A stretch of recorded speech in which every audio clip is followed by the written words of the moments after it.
Hello viewers, good evening. কেমন আছো সবাই? সবাই ভালো আছো? আমার আরও একটা ব্লগে তোমাদের অনেক ভালোবাসা। তো দেখতেই পাচ্ছ এখানে একদম কিসের প্রিপারেশন চলছে বলো তো? এটা চলছে ফুচকার প্রিপারেশন। তো চলো কীভাবে ফুচকা না বানাই সবই তোমাদের শেয়ার করবো। আজকে বাড়িতে কেউ নেই, তোমাদের দাদা আর আমি আছি।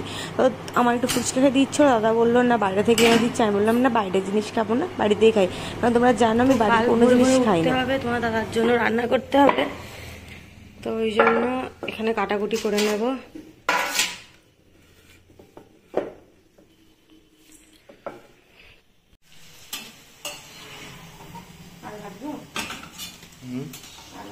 তোমার ইচ্ছা, আমি তো 10-12টা খাবো।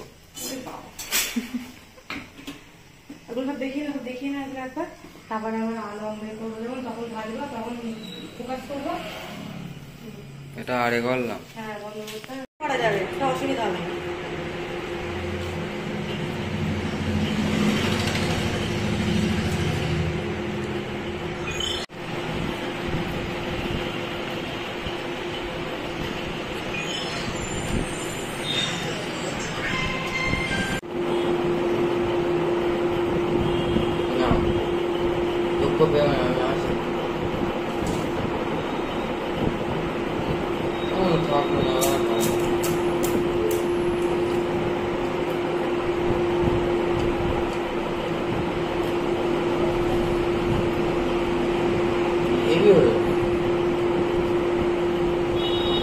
দোকান দেবো আমি, তুমি জানি। হ্যাঁ, আমার কটা করতে বলো তো? কটা করতে ছাড় করে এখন 6টা করে।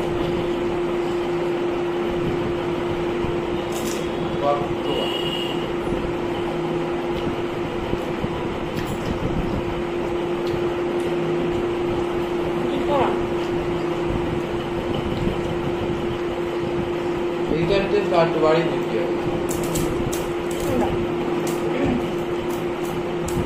তখন এই আলু ভাঙায় মশলা মারতে আমি খেতে পারবো না।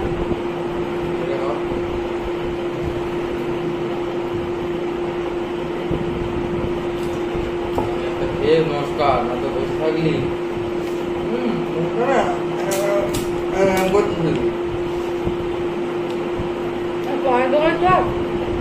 না না, আমি এখানে ভালো। হ্যাঁ না,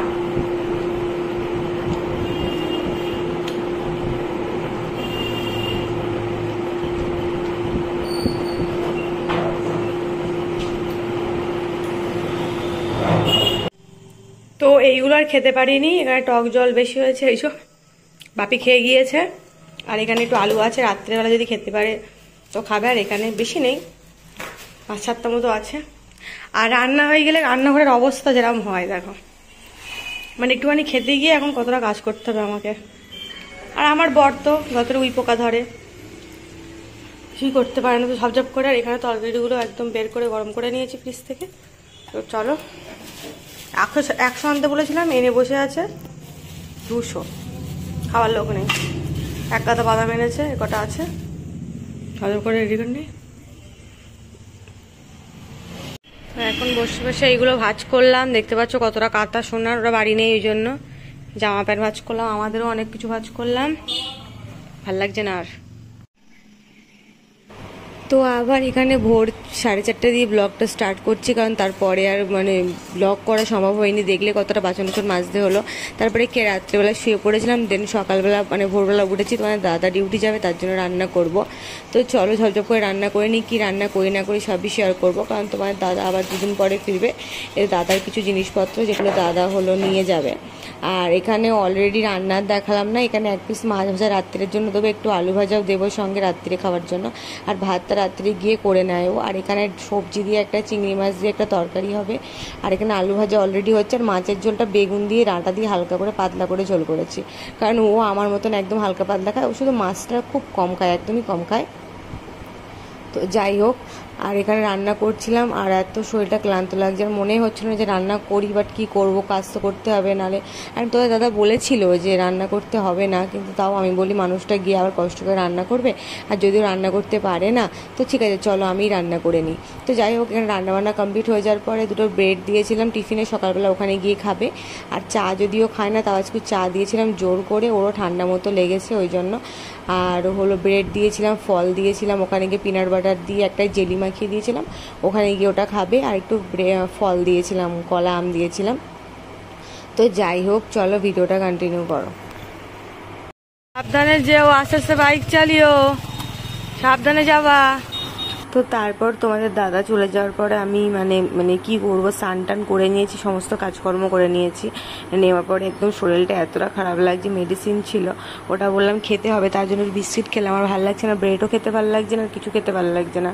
আজকে আর ডাব খাইনি, কারণ ডাব পাওয়া খুব অসম্ভব হয়ে যাচ্ছে, সেই মানে এখানেও সেরকম ডাবটা পাওয়া যাচ্ছে না, খুব অসুবিধা হচ্ছে। তো যাই হোক, আর এখানে মানে হরলিক্স বিস্কিট খাচ্ছি, মিষ্টি তো একদম ভালো লাগে না খেতে। তারপরে বসেই ছিলাম এখানে, কি করবো, দুপুরে রান্নাও ছিল না, আর কেউ ছিল না বাড়ি, একেবারে মানে সকালে রান্না করে নিয়েছি ভোরবেলা, দুপুরে রান্না করতে ফ্রিজে রেখে দিচ্ছি সেগুলো, তারপর পরে আমি আর বাপি আছি, বাপি এসে খেয়ে নেবে, আমি আর বাপিই খাবো। তো তারপরে একদম শরীর ভীষণ খারাপ লাগছিলো বলে কি করব, তো ওই জন্য গিয়ে শুয়ে পড়েছিলাম, একটুখানি ঘুমিয়েছিলাম। এত শরীর খারাপ লাগছে কি বলবো, মাজা কোমর যন্ত্রণা করছে, কারণ শরীরটা তো ভালো না, তার মধ্যে ভোরবেলা উঠে রাত্রে ঘুমিয়েছি অনেক রাত্রিরে। তো যাই হোক, ভিডিও ভালো লাগলে লাইক কমেন্ট শেয়ার করে, দেখা হচ্ছে আরও একটা নতুন ব্লগে। সবাই ভালো থেকো, সুস্থ থেকো, এভাবে সবাই সবার পাশে থেকো। আর আমার খুব ভালো লাগছে, তোমরা আমার অনেক ভালোবাসা দিচ্ছ, অনেক আপন করে নিয়েছো আমাকে, তো তার জন্য অসংখ্য ধন্যবাদ সবাইকে, টাটা।